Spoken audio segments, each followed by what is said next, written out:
village qui s'est Et redynamisé. vous associez aussi à des chefs, Oui, on s'associe aussi à des chefs. C'est important pour nous.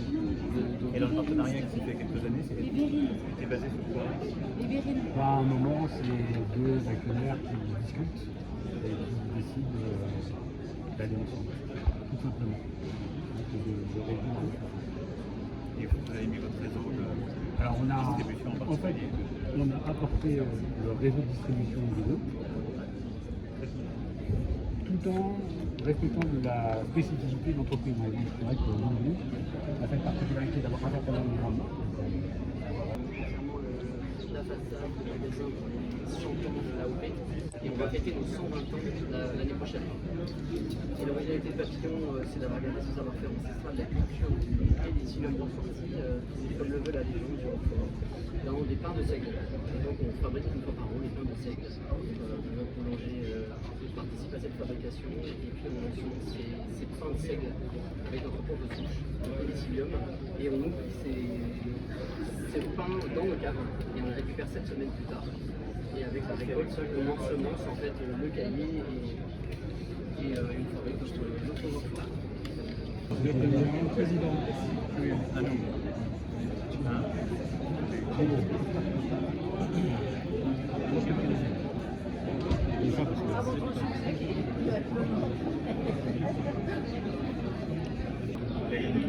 Oui.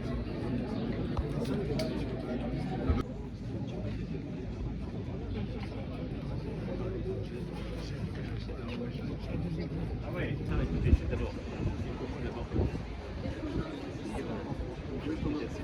Avec monsieur le maire, avec les élus qui sont là, et merci l'ensemble des habitants et des élus du territoire. De Roquefort, un engagement que j'avais pris avec vous. Parce que nous, on pense que ce ne sont pas les tarifs qu'on va voir aux États-Unis et l'Europe, il y a un marché ouvert pour les touristes. Si vous voulez, avec évidemment ensuite des éléments de qualité, des normes qui existent de part et d'autre. Mais la solution, ce n'est pas les tarifs. On est pour un accord, 0 plus 0, le prix aussi. Là, c'est 10% qui s'applique. Ce qui pèse sur nous, c'est potentiellement 25 ou davantage. Je le disais tout à l'heure, c'est la menace.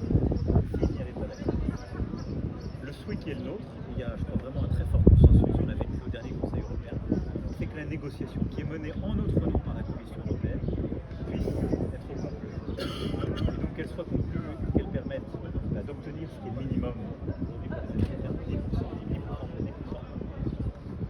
Et c'est ce qui a été par exemple négocié par les Britanniques, que sur certains secteurs où le 0% de tarif a existé, je pense à l'aéronautique qui en a beaucoup besoin et qui est important pour la région, qu'on puisse l'avoir, et puis qu'il y ait aussi des accords qui soient trouvés dans certains domaines, par exemple le gaz liquéfié, il devrait être les acheteurs pour continuer de se désensibiliser du gaz russe, que ce soit valorisé dans l'accord, que les efforts de défense soient valorisés. Voilà. Mais pour moi, le bon accord, c'est l'accord technique. Avec un tarif le plus possible, qui doit être juste et ferme. C'est-à-dire que si malheureusement le choix américain est de mettre un tarif il faut que ce soit compensé par une réponse de notre part qui incitera à démanteler tout ça. Une des autres inquiétudes, c'est le Mercosur. Vous étiez tout à l'heure plutôt optimiste dans la négociation juridique qui doit être menée. Vous avez dit, je ne sais pas si on va la gagner ou pas. Est-ce que c'est un optimisme qui prédomine? Non, c'est la volonté. Je vais vous dire très clairement, j'ai dit en l'état, nous sommes opposés à cet accord. Et donc, si l'accord n'était pas modifié, je ne sais pas pour avoir une minorité de blocage qui permettrait de bloquer cet accord. Maintenant, on se bat aussi pour que cet accord soit amélioré. C'est tout ce qu'on est en train de faire avec plusieurs partenaires. On a fait une coalition avec les Polonais, les Roumains, les Belges, les Italiens et plusieurs autres pays européens qui ont les mêmes problématiques que nous. En fait, ce qu'on dit, c'est un accord pour plein de secteurs qui est très bon, mais on ne peut pas sacrifier toute filière agricole. Et donc, pourquoi les sacrifier? Qu'est-ce qu'on peut faire? On appelle de clause de soutien, qui est que si d'un seul coup ça venait déstabiliser un marché, on puisse dire stop. C'est ce genre de clause qu'on avait utilisé il y a quelques années avec l'Ukraine, par exemple. Ça a bien marché. Et donc, c'est ça qu'on veut négocier. Ce qu'on demande, c'est quelques pays. C'est ce qu'on appelle un protocole additionnel, c'est donc de compléter cet accord, comme on le pense depuis le début, qui puisse traiter les craintes légitimes que nous avons dans plusieurs filières agricoles. Et donc, c'est ce à quoi on travaille avec la ministre de l'Agriculture, avec le ministre de l'Europe et des Affaires étrangères, et il y a eu des premiers contacts avec les Argentins pour expliquer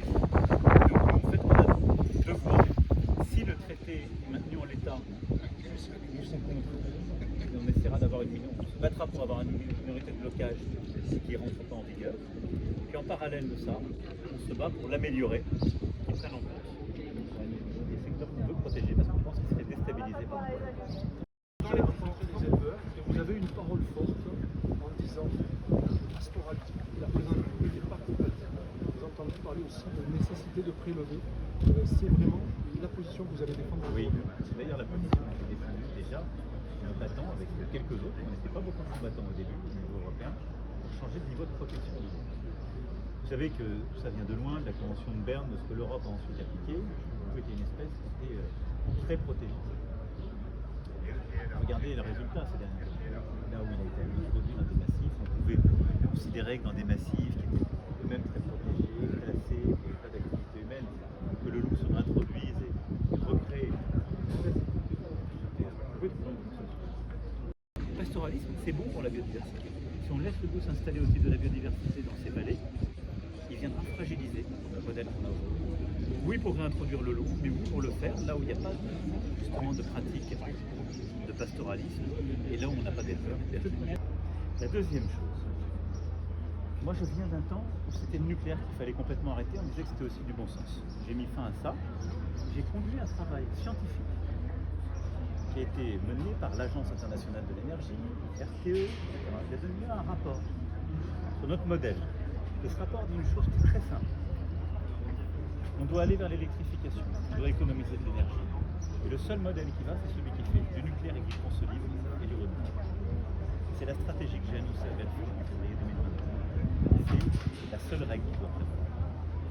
Pourquoi? Parce qu'elle est scientifiquement fondée.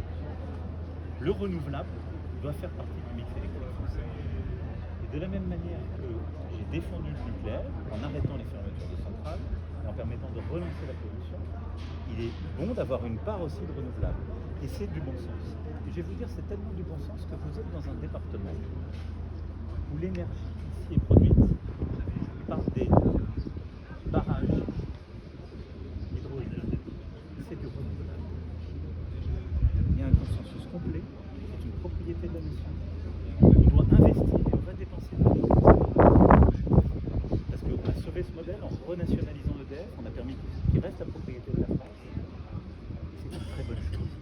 C'est moins cher que de la production nucléaire, c'est déjà installé à Morteau, c'est dans l'équilibre de notre territoire, c'est bon pour les communes, et ça permet de décarboner l'énergie. Donc il faut arrêter les schémas. Il y a des gens qui par exemple veulent plus qu'on installe des éoliennes, c'est du bon sens de ne pas leur imposer, oui. Mais après on veut développer du solaire de manière proportionnée. Les agriculteurs ne veulent pas en mettre à la place des surfaces, mais ils en mettent sur les toits, ça leur fait un revenu, des équilibres. On est en train de développer de l'éolien en mer. Ça fait du revenu, on a même des filières, on crée des emplois avec ça. On a de l'hydro, donc il faut pas de caricature, du bon sens, c'est de regarder la science, les pratiques, la réalité du territoire français, et de se dire on a besoin de ce modèle complet qui est la stratégie de Belfort, et il faut de la stabilité et de la constance. Cette stratégie qui est la stratégie de la France, qui est le fruit d'un très gros travail scientifique, politique depuis 2022, moi je suis garant d'une chose, c'est qu'on l'applique. Et ce que je sais, c'est qu'on a perdu beaucoup de temps dans notre pays, gaspillé beaucoup d'argent à faire du yo-yo. Il y a eu un temps, il y avait le tout renouvelable, il ne faut pas qu'on aille vers le tout nucléaire davantage. Voilà, il faut qu'on ait cette politique équilibrée. Vous avez été reçu très brièvement par le président. Qu'est-ce que vous avez dit? L'essentiel, c'est déjà qu'il ait pris un temps pour parler avec les élus de la Chambre d'agriculture. Donc voilà, c'est déjà bien. On sait que le timing est très serré, donc on ne peut que se satisfaire de cette petite demi-heure avec lui pour avoir l'occasion de mettre en lumière les problèmes plus généraux à Véronais et plus territorialement aussi. Oui, donc sur quoi vous l'avez interpellé, est-ce qu'il vous a répondu? Donc on l'a interpellé notamment sur les principaux sujets aveyronnais et généraux agricoles, donc la PAC, toutes les questions d'actualité européenne, on va dire la PAC, le Mercosur, le CHN, les aides couplées, la prédation qui est très prégnante à l'Aveyron et l'installation qui est capitale. Il nous a répondu de façon, on va dire, très classique. On n'a pas eu de grandes annonces aujourd'hui, à part vraiment une position ferme sur le Mercosur. C'est le sujet des interrogations. C'est sur sa position et la position qu'il va tenir au Conseil de l'Europe sur le Mercosur. Voilà, il a appuyé sur le fait qu'il était contre l'accord du Mercosur en l'état. Il nous a bien sûr reparlé des clauses de sauvegarde auxquelles il est très attaché, mais voilà, c'est surtout sur le fait qu'il veut que les États membres gardent la main sur la décision finale et sur la ratification du Mercosur. Est-ce que vous estimez qu'il y a des choses qui ne vont pas et que l'État devrait travailler davantage? Quoi? Même les clauses de sauvegarde, je pense que c'est trop aléatoire. Moi, j'aurais préféré une position ferme sur le non au Mercosur. Voilà.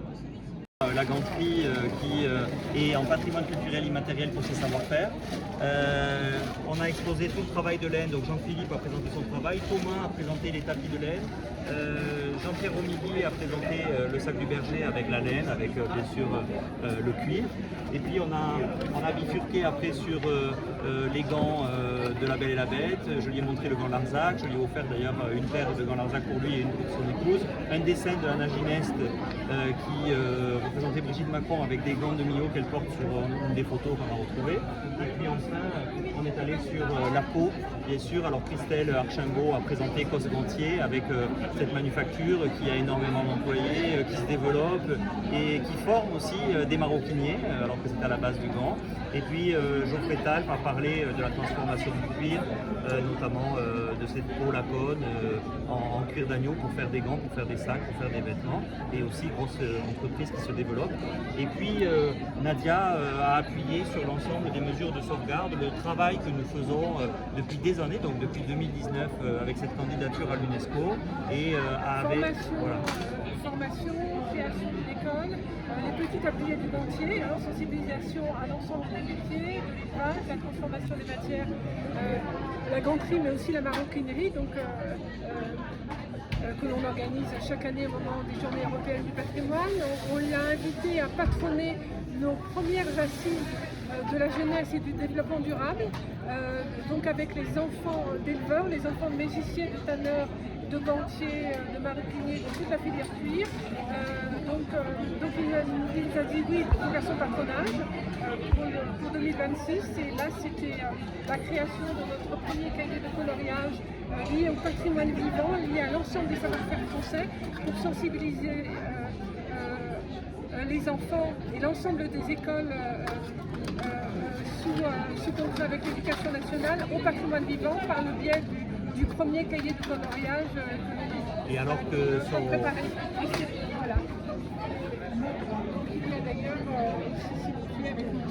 et alors qu'il était quand même extrêmement pressé parce que voilà, l'agenda est très serré, il a pris un peu de retard en amont, on nous faisait signe qu'il fallait passer plus vite et il le savait, il le voyait, il l'entendait. Et quand même il a pris le temps de signer une petite dédicace personnalisée aux 3 enfants d'éleveurs qui étaient présents sur le stand et comme la transmission. Et il leur a donné à chacun et chacune un dessin, enfin une signature. Et puis on a fait après les photos, toutes des petites boîtes qui sont réalisées, je vais vous les amener, par le Foyer Soleil à Millau. Les retraités, les résidents du Foyer Soleil et des terrasses ont réalisé plusieurs boîtes comme ça.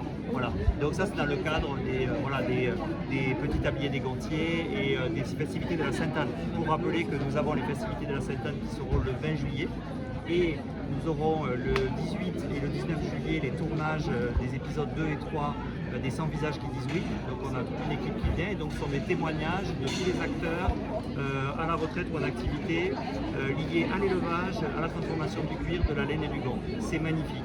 Et donc à cette occasion, on a invité aussi quelques personnalités à venir à Millau et on ne désespère pas d'avoir de belles surprises.